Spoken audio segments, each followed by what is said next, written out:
Hi, welcome to another episode of the You Only Live Once Life and Business Innovation Style Meditations, Yummy Conversations, where I, Honey, bring you yummy conversations so that you can be yummy in your body.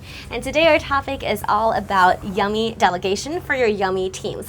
One of our biggest community areas in which we all work on is creating yummy businesses to support our yummy visions. And so one of the things in supporting our yummy visions is obviously creating yummy teams, because yummy cultures are not only required and important in our own lives, but it's also important in our business lives. So especially for you entrepreneurs, if you're an entrepreneur, you definitely want to listen to this. If you're working in a small startup, you definitely want to listen to this. And if you're in the process of moving from a solopreneurship to hiring people, you also want to listen to this. Or if you're in a small team already and your culture and your team members are not delivering the kind of work that you're wanting to, you definitely want to listen to this. And if you're feeling like you are going to have some delegation issues, or you already are having delegation issues, I hope that these 5 secrets are going to support you in creating much yummier teams, much yummier delegation systems, and much happier and productive and amazing team culture. So the biggest challenge when you don't have a plan or you don't have a conscious way of creating beautiful and amazing teams that bring out the best potential is that you're going to get teams that are not delivering on time, not delivering work that is accurate and reliable, and also areas in which you are not feeling less stress, but instead with these team members you're feeling more stress because you have more to manage. So in this video we're going to do 5 steps to create systems that can protect that from happening, but instead of only protecting it from happening, we're also going to create ways in which you can thrive. So the first step to that is creating a yummy team vision. A yummy team vision is all about alignment and also having clarity in your own vision in your business. And the biggest challenge to that is that if you don't have a yummy vision or you don't have a business vision, then oftentimes a lot of people don't know what they're working towards, and they just know that they're working towards these tasks and completing these tasks, but they can't see, okay, what is this company standing for? Why are we doing the things that we're doing? And why is my work related to this company vision? So you get this a lot in bigger corporations where you're only a cog in the big wheel. So if you're doing a startup or you're running a small medium business, you do need to have this vision that is clear, that the individual can align to.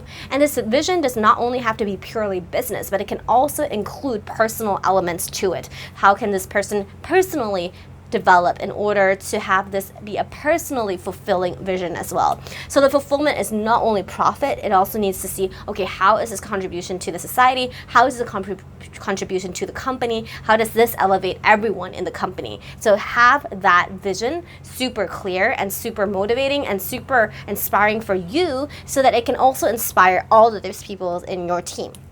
All right, so number 2 in the secrets to delegation management and yummy team is identifying the biggest blocks to that vision. So now that you have that vision and you understand, okay, what kind of culture do you want in your team, and what kind of work ethic do you want in your team, and what kind of detail orientation or what defines success within your team, you got to identify the biggest blocks to that. Of course, you can have a whole list of things that are not being done well in this quarter or this week, and you can bash your team about them or list them all out.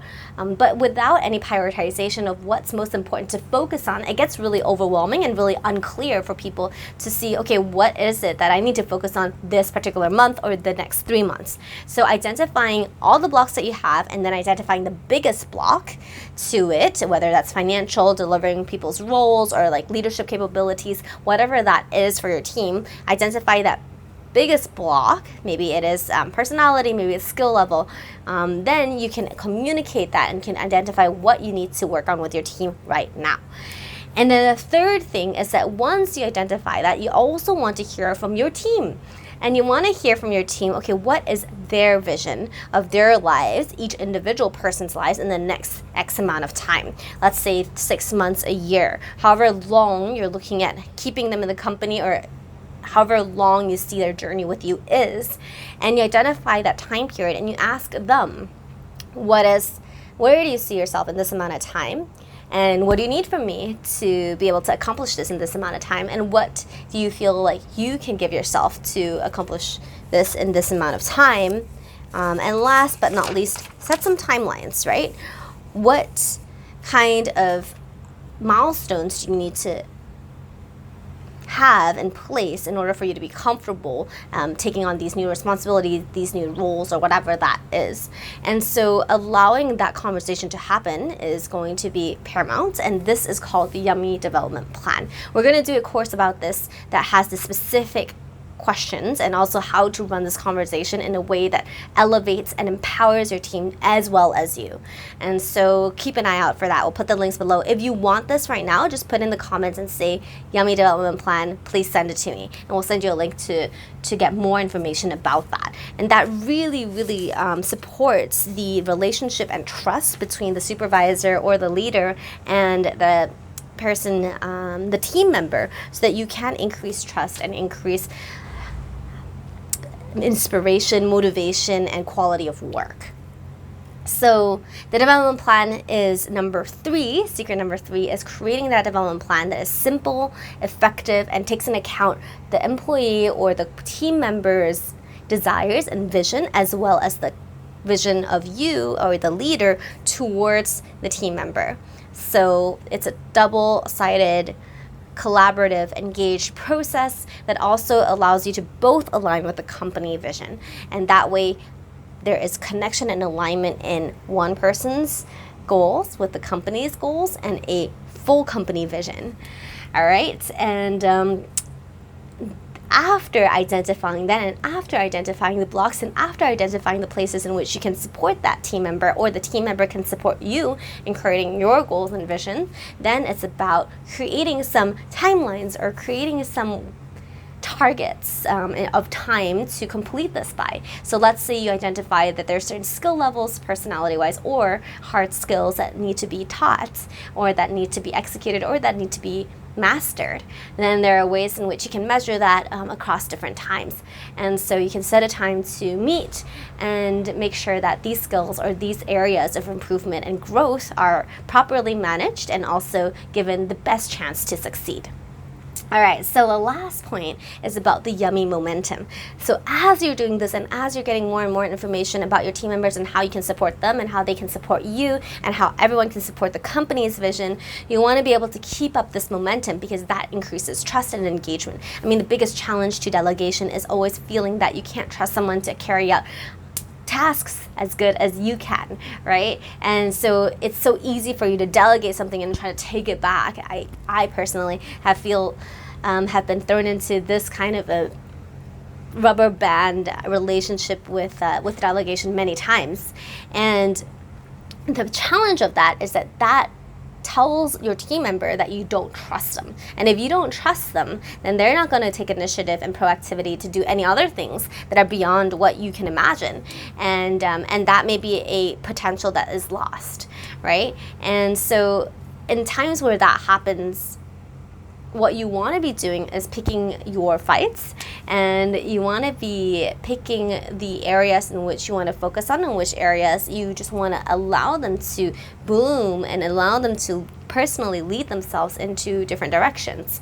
So in a situation like this, you want to create a clear way of deciding what kind of delegation process you want to experience yourself. What's your threshold of letting go of control, and how much control are you willing to let go of, and what kind of teams and what kind of tasks? And also, like, how can you keep up the momentum so to keep them motivated and to feel ownership over the work?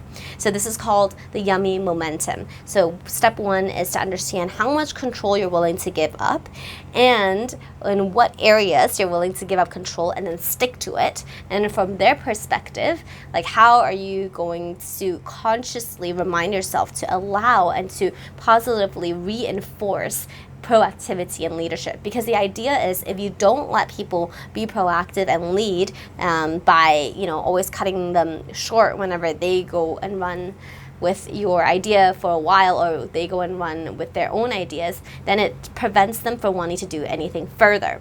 And prevents them from being engaged and motivated to contribute more. So in order to support you and support them, it is really beneficial to let them have the trust from you to do that too. So one of the things that one of my really good friends who is really good at this as well told me is that you want to remember the time in your life where someone believed in you when you didn't have the capabilities and didn't have the belief, or you didn't have other people or track record to support the work that you're capable of doing. And someone believed in you enough to give you that chance to show what you have. And even though you were not a master in it, you were still able to take that responsibility and you were able to run with it and you were able to shine. Of course, you made mistakes. Of course, there are things that you haven't done before. But because you got that trust and that belief, you were able to grow and you were able to deliver something that was a little bit beyond your comfort zone and maybe something that, was spectacular for your experience and that made a big difference in your career. So you want to be able to be that person for your team as well, because the amount of trust that creates and the amount of bond that creates and the amount of personal fulfillment and business fulfillment that creates could be incredible. Of course, do it within reason and make sure that does not hurt your bottom line.